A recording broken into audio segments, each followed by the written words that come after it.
नमस्कार दोस्तों, स्वागत है आपका हमारे चैनल में एजुकेशन फॉर नॉलेज में। आज के वीडियो में देखेंगे बिहार सम्मान ज्ञान, बिहार स्पेशल और प्रैक्टिस सेट नंबर यानी अभ्यास प्रश्नावली 68 है। अगर आप 1 से लेकर 67 तक नहीं देखे हैं तो आप अवश्य देखें। Bihar special practice set GK GS करके बना हुआ है, आप विजिट करें। टोटल प्रैक्टिस सेट की संख्या जो 100 है, यानी हम लोग टोटल प्रैक्टिस सेट करेंगे 100 और एक प्रैक्टिस सेट में 20 प्रश्न है।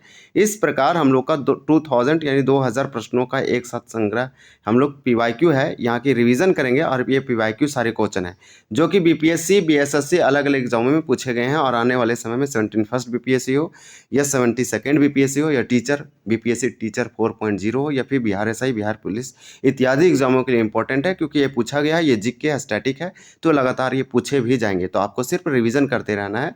चलिए बिना देरी किए हुए इसे स्टार्ट करते हैं। पहला क्वेश्चन दिया गया है, बिहार में अजगैबीनाथ मंदिर कहाँ स्थित है? तो 1 का आंसर हो जाएगा ए, यानी कि भागलपुर में है। अजगैबीनाथ मंदिर जो है बिहार के भागलपुर जिला में है। अगर आपको बता दें, बिहार राज्य में कई प्रसिद्ध मंदिर है जो विभिन्न जिलों में स्थित है। जैसे कि अगर गया जिला की हम लोग बात करें तो गया जिला में विष्णुपद मंदिर है। इसी प्रकार से गया जिला में ही महाबोधि मंदिर है, ये बोध गया में स्थित है, बौद्ध धर्म का एक महत्वपूर्ण केंद्र है। फिर मंगला गौरी मंदिर, यह भगवान शिव और माता पार्वती के समर्पित है, जो कि गया जिला में है। अगर कुछ हम लोग नालंदा जिला की बात करें तो जो नालंदा जिला में फेमस मंदिर है वो पावापुरी जल मंदिर है, यानी पावापुरी जल मंदिर के बारे में जरूर याद रखें। फिर औंगारी जो सूर्य मंदिर है, यह भी नालंदा जिला में है, जो कि ये इम्पॉर्टेंट है। अगर कुछ नदियों की बात करें, जैसे में शेखपुरा जिला में कौन सा जो अगर मंदिर है वो फेमस है, तो शेखपुरा में विष्णु धाम मंदिर है, इसको याद रखें, विष्णु धाम मंदिर। और कैमूर जिला में मुंडेश्वरी मंदिर और औरंगाबाद में देव सूर्य मंदिर। तो बहुत सारे मंदिर है, यानी मंदिर और संबंधित जो जिले हैं उसको जरूर याद रखें। तो इस प्रकार से हम लोग देखेंगे। नेक्स्ट क्वेश्चन नंबर दिया गया है 2 में आपसे पूछा जा रहा है कि मौर्य काल में किराए की सेना को क्या कहा जाता था? तो 2 का राइट आंसर सी हो जाएगा, भृतक कहा जाता था। मौर्य काल में जो किराए से लाए जाते थे सेने, किराए पर भाड़े पे, उस सैनिक को या उस सेना को भृतक कहा जाता था। 2 का आंसर हो जाएगा ए सी। और हम लोग अगर मौर्य काल से संबंधित पॉइंट देखें तो मौर्य काल की जो स्थापना है वो चंद्रगुप्त मौर्य ने 322 ईसा पूर्व किया था, यानी यह नंद वंश को हराकर मौर्य साम्राज्य की स्थापना की थी। तो मौर्य साम्राज्य की स्थापना चंद्रगुप्त मौर्य ने 322 ईसा पूर्व में किया था। यह नंद वंश को हराकर किया था। इसकी राजधानी पाटलिपुत्र, जो वर्तमान में पटना है।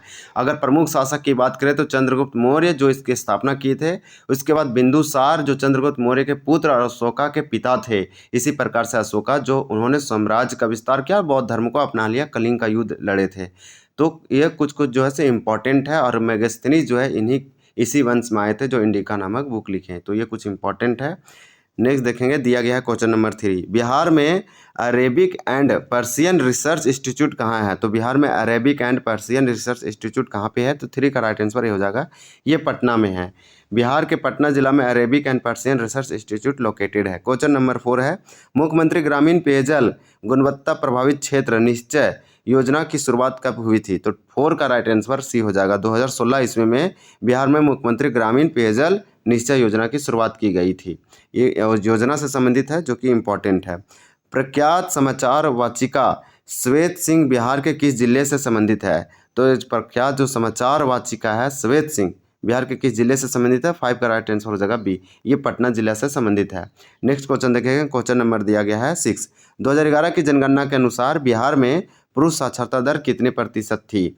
तो 2000 अकॉर्डिंग टू सेंसस 2011 के अनुसार बिहार में जो मेल लिटरेसी रेट आपसे पूछा जा रहा है, यहाँ पे लिटरेसी रेट पूछा जा रहा है लेकिन मेल का वो परसेंटेज में वो कितना है?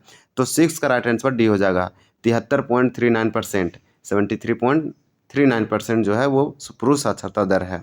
क्वेश्चन नंबर दिया गया 7, कलिंग की राजधानी कहाँ थी? 7 का राइट आंसर ये हो जाएगा तोसाली। कलिंग की राजधानी तोसाली पड़ता था, तोसाली में था। क्वेश्चन नंबर दिया गया है 8, 2019 के लोकसभा चुनाव में चिराग पासवान किस क्षेत्र से संसद निर्वाचित हुए हैं? तो 2019 के लोकसभा चुनाव में चिराग पासवान किस क्षेत्र से संसद निर्वाचित हुए हैं? तो 8 का राइट आंसर हो जाएगा सी, ये जमुई से हुए हैं। नेक्स्ट देखेंगे, हालांकि ये 2019 का है, अब 2024 का आपको अपडेटेड रहना पड़ेगा और देखना पड़ेगा कि राइट आंसर क्या होगा। 1942 ईस्वी के आंदोलन में डॉक्टर राजेंद्र प्रसाद को गिरफ्तार कर किस जेल में रखा गया था? तो 1942 ईस्वी के आंदोलन में डॉक्टर राजेंद्र प्रसाद को गिरफ्तार कर किस जेल में रखा गया था? तो 9 का आंसर हो जाएगा ए, यानी बांकीपुर में रखा गया था। पटना के बांकीपुर जेल में रखा गया था डॉक्टर राजेंद्र प्रसाद को 1942 ईस्वी के आंदोलन में, यानी भारत छोड़ो आंदोलन में। नेक्स्ट क्वेश्चन देखेंगे, क्वेश्चन नंबर 10।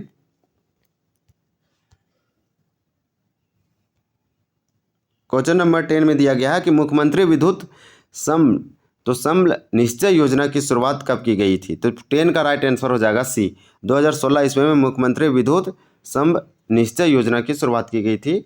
क्वेश्चन नंबर दिया गया है 11 में पूछा जा रहा है कि द्वितीय बौद्ध संगीत का आयोजन कहाँ हुआ था?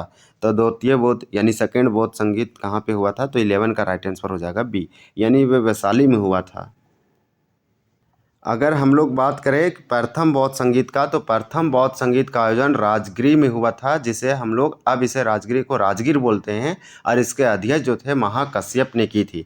और आपसे पूछा था द्वितीय, तो ये वैशाली में हुआ था। इसी प्रकार से जो पहला प्रथम बौद्ध संगीत हुआ था वो 483 ईसा पूर्व में हुई थी, यानी कि यह लगभग क्यों कि इसी समय जो ये महात्मा बुद्ध का मृत्यु हुआ था, तो गौतम बुद्ध का मृत्यु होता है, ये बहुत ही इंपॉर्टेंट है। नेक्स्ट हम लोग देखेंगे कि गौतम बुद्ध का मृत्यु हुआ था, उसी बाद प्रथम बौद्ध संगीत हुआ था, इसके अध्यक्ष महाकश्यप थे।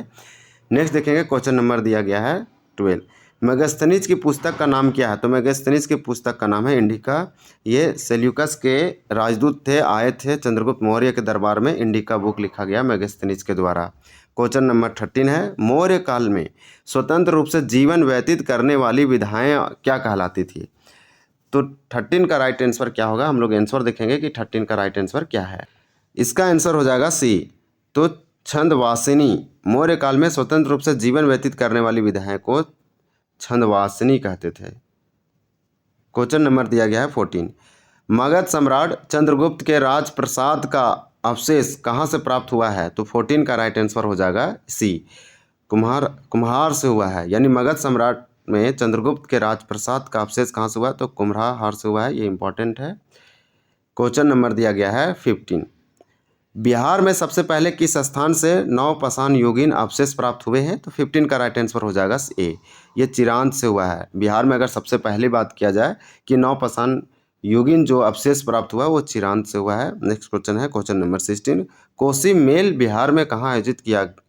तो कोसी जो मेला है यानी फेस्टिवल फेयर है, कोसी मेला, ये बिहार में कहाँ लगाया जाता है या ऑर्गेनाइज किया जाता है, आयोजित किया जाता है? 16 का राइट आंसर भी हो जाएगा, ये कटिहार में लगता है कोसी मेला। 16 का हो जाएगा बी। क्वेश्चन नंबर 17 है। 17 में आपसे पूछा जा रहा है मौर्य काल में तांबे के सिक्कों को क्या कहा जाता था? तो मौर्य काल में तांबे को सिक्कों को क्या कहा जाता था? 17 का राइट आंसर डी हो जाएगा, मासक यानी कंकीन कहा जाता था, कंकीन है ना, देखेंगे अच्छे से इसको। क्वेश्चन नंबर 18 है। मखदूम शाह की दरगाह कहाँ स्थित है? मखदूम शाह की दरगाह कहाँ पे है? तो ये तो बिहार शरीफ में है, बिहार के नालंदा जिला के बिहार शरीफ में मखदूम शाह की दरगाह स्थित है। भोजपुरी का शेक्सपियर किसे कहा जाता है? तो भोजपुरी का शेक्सपियर किसे कहा जाता है? तो 19 का हो जाएगा ये, भिखारी ठाकुर को भोजपुरी का शेक्सपियर कहा जाता है, भिखारी ठाकुर को। क्वेश्चन नंबर 20 है और इस वीडियो का ये लास्ट क्वेश्चन है। मौर्य काल में आयातित वस्तुओं, तो आयातित वस्तुओं पर कितना प्रतिशत बिक्री कर लगाया जाता था? तो 20 का राइट आंसर सी हो जाएगा, 10% लगाया जाता था। इस प्रकार से टॉप 20 प्रश्न देखें। तो दोस्तों ये था हमारा सेट नंबर 68। अगर आपको यह जानकारी पसंद आई हो तो वीडियो को लाइक और शेयर करना ना भूलें, चैनल को सब्सक्राइब करें और बेल आइकन दबाएं ताकि आप हमारे आने वाले वीडियो को मिस ना करें। मिलते हैं अगले वीडियो में, तब तक के लिए धन्यवाद। जय हिंद।